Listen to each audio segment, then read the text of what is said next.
ویسے تو پاکستان میں کئی تاریخی حقیقتیں ہیں، لیکن ہم دو کی نشاندہی کریں گے، دو کی بات کریں گے کہ میاں شہباز شریف صاحب پاکستان کے دوسری مرتبہ وزیر اعظم بنے ہیں۔ شہباز شریف صاحب پاکستان کے پہلی مرتبہ وزیر اعظم عمران خان کی حکومت کے خلاف عدم اعتماد کی تحریک، سازشی تحریک لائے جانے کے بعد بنے تھے، اور میاں شہباز شریف صاحب نے جس دن وزارت عظمیٰ کا حلف اٹھایا اسی دن ان پر فرد جرم بھی عائد ہونی تھی۔ پاکستان کی دوسری آج کی بڑی حقیقت یہ ہے کہ عمران خان حراست میں ہیں، قید میں ہیں۔ ایک کیس میں، کس کیس میں قید میں ہے؟ عمران خان عدت کے دوران نکاح کیس میں جیل میں ہے۔ باقی عمران خان پر جتنے بھی کیسز تھے ان میں ضمانت ہو چکی ہے، رہائی ہو چکی ہے، بریت ہو چکی ہے، لیکن عمران خان عدت کے دوران نکاح کیس میں بشرا بیگم سے شادی کرنے کے جرم میں آج کل جیل میں ہے۔ دنیا کو ہم اپنا پاکستان کا کیا چہرہ دکھا رہے ہیں؟ اقوام متحدہ کے ورکنگ گروپ کی طرف سے ایک رپورٹ سامنے آئی ہے جس میں کہا گیا ہے کہ عمران خان کی حراست غیر قانونی ہے۔ اقوام متحدہ کا جنیوا میں یہ ورکنگ گروپ ہے جس نے یہ رپورٹ جاری کر دی ہے۔ عمران خان کو جس طرح سے جیل میں رکھا گیا ہے، جس طرح سے ان کو سزائیں دی گئی ہیں، ان سب کا انہوں نے چھان بین کر کے ان پر مکمل تحقیق کر کے انہوں نے یہ قرار دیا ہے کہ عمران خان کو غیر قانونی طور پر جیل میں رکھا گیا ہے۔ تو اس سے پاکستان کی کتنی زیادہ بدنامی ہو رہی ہوگی تو باقی ناظرین پوری دنیا جانتی ہے کہ پاکستان میں الیکشن کس طرح سے ہوئے۔ امریکہ کے ایوان نمائندگان کی طرف سے تو ایک قرارداد بھی سامنے آ چکی ہے، اس پر بھی ہم بات کرتے ہیں، لیکن عمران خان کے حوالے سے اقوام متحدہ کی طرف سے یہ کہنا کہ ان کی گرفتاری غیر قانونی ہے، اس سے پھر دنیا کے کسی بھی فورم پر ہم اس طرح سے بات نہیں کر سکے۔ یہ رپورٹ سامنے آنے کے بعد اقوام متحدہ کے ورکنگ گروپ کی، جس میں عمران خان کی گرفتاری کو غیر قانونی قرار دیا گیا ہے، دنیا کے کسی بھی فورم پر، پلیٹ فارم پر پاکستان کس طرح سے جا کے بات کرے گا۔ باقی ایک اور قرارداد امریکہ کی طرف سے آنے والی ہے۔ ایوان نمائندگان کی طرف سے قرارداد میں کہا گیا تھا کہ انتخابات 8 فروری کو جو ان کی تحقیقات کروائی جائے۔ باقی بھی ان کی طرف سے کچھ مذمتیں کی گئی تھی، پاکستان میں آزادی اظہار کے حوالے سے بات کی گئی تھی۔ اس میں کسی شک کی گنجائش نہیں ہے کہ پاکستان کی حکومت کی طرف سے بھی لابنگ کی گئی تھی اس قرارداد کو رکوانے کے لیے، اور تحریک انصاف کے لوگوں کی طرف سے اس قرارداد کو منظور کروانے کے لیے، بلکہ قرارداد کو ٹیبل کرنے کے لیے بھی تحریک انصاف کی مکمل کوشش تھی، انہوں نے لابنگ کی تھی، قرارداد منظور ہو گئی۔ 368 نمائندگان نے 7 کے مقابلے میں اس قرارداد کے حق میں ووٹ دیا تھا۔ پاکستان میں اس پر شدید رد عمل کا اظہار کیا گیا۔ پاکستان کی قومی اسمبلی نے اس پر مذمتی قرارداد منظور کی، اس کو پاکستان کے خلاف ایک سازش قرار دیا۔ پاکستان کی سالمیت اور خود مختاری کے اندر اس کو مداخلت قرار دیا گیا۔ مسلم لیگ نون کے بڑے لیڈر عرفان صدیقی صاحب کی طرف سے کہا گیا ہے کہ تحریک انصاف ایک اور قرارداد پاکستان پر پابندیوں کے حوالے سے لانا چاہتی ہے۔ پاکستان پر اقتصادی پابندیاں لگائی جائیں، پاکستان پر دفاعی پابندیاں لگائی جائیں، پاکستان پر دیگر قسم کی پابندیاں لگائی جائیں، یہ عرفان صدیقی صاحب کی طرف سے کہا گیا ہے۔ ادھر تحریک انصاف کی طرف سے بھی قرارداد لانے کا عندیہ دیا گیا ہے۔ ان کی طرف سے کہا جا رہا ہے کہ جس طرح سے اس قرارداد پر پاکستان کی حکومت کی طرف سے رد عمل آیا ہے، وہ کہتے ہیں کہ جب قرارداد لائی جا رہی تھی تو دباؤ تھا، پاکستانی سفیر وہاں پہ کام کر رہے تھے، مسعود خان صاحب وہاں پہ سفیر تھے، اب ان کو تبدیل کر دیا گیا ہے۔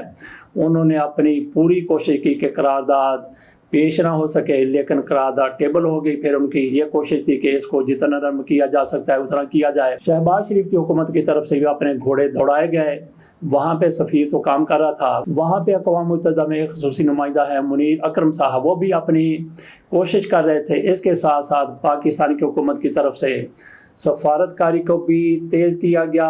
کم از کم یہ تو کیا جائے کہ اس قرارداد کو جتنا بھی ممکن ہو سکتا ہے نرم کر دیا جائے۔ تحریک انصاف کے ذرائع کہتے ہیں، بلکہ یہ تو اب ان کی طرف سے کھلے عام کہا جانے لگا ہے کہ اس قرارداد میں کچھ لوگوں کے نام تھے جن پر امریکہ میں داخلے کی پابندیوں کے حوالے سے بات کی گئی تھی، کم از کم یہ کر دیا گیا کہ ان کے نام نکال دیے گئے۔ اب جب کہ شہباز شریف کی حکومت کی طرف سے اس پر شدید رد عمل کا اظہار کیا گیا ہے، اس کو بے جا رد عمل کہا جا رہا ہے، تو پھر تحریک انصاف کہہ رہی ہے کہ اب پابندیوں کے حوالے سے کچھ شخصیات کے نام لے دیے جائیں گے، ان پر پابندیوں کے حوالے سے قرارداد سامنے لائی جائے گی۔ کس کس کا نام ہوگا اس حوالے سے حتمی طور پر کچھ نہیں کہا جا سکتا، لیکن ایک اندازہ ضرور لگایا جا سکتا ہے کہ تحریک انصاف کو اس مقام تک پہنچانے کے لیے جو لوگ کار فرما رہے ہیں اور اب بھی جو لوگ کار فرما ہیں، بروئے عمل ہیں، بروئے کار ہیں، ان کے نام اس قرارداد میں شامل کیے جائیں گے۔ ان میں کئی حاضر سروس لوگ بھی ہیں، بیوروکریٹ ہیں، اور کچھ اس میں سیاستدان ہیں، اور اس میں کچھ جج صاحبان بھی ہیں، ریٹائرڈ جج صاحبان اور آج کے موجودہ جج صاحبان۔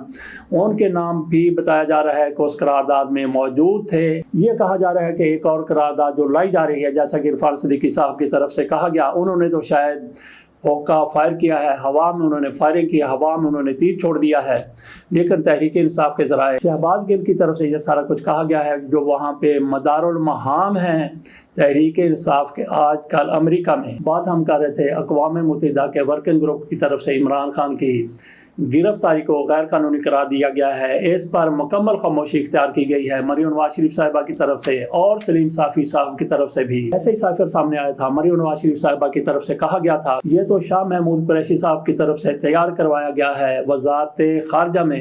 اسی طرح سے سلیم صافی نے کہا تھا کہ اگر اس میں کوئی حقیقت ہو، اگر یہ امریکہ کی طرف سے سائفر آیا ہو تو میں اپنی صحافت چھوڑ دوں گا، اور یہ ثابت ہو گیا کہ امریکہ سے ہی یہ سائفر آیا تھا، جعلی نہیں تھا، دو نمبری نہیں کی گئی تھی، کسی نے خود سے نہیں بنایا تھا۔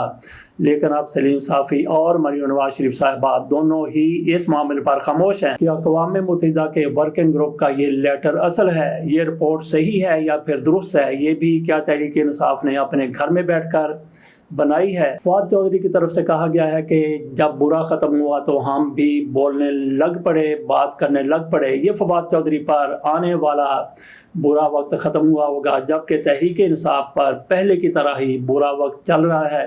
تو فواد چودھری کی طرف سے ایک سٹانس لیا گیا ہے۔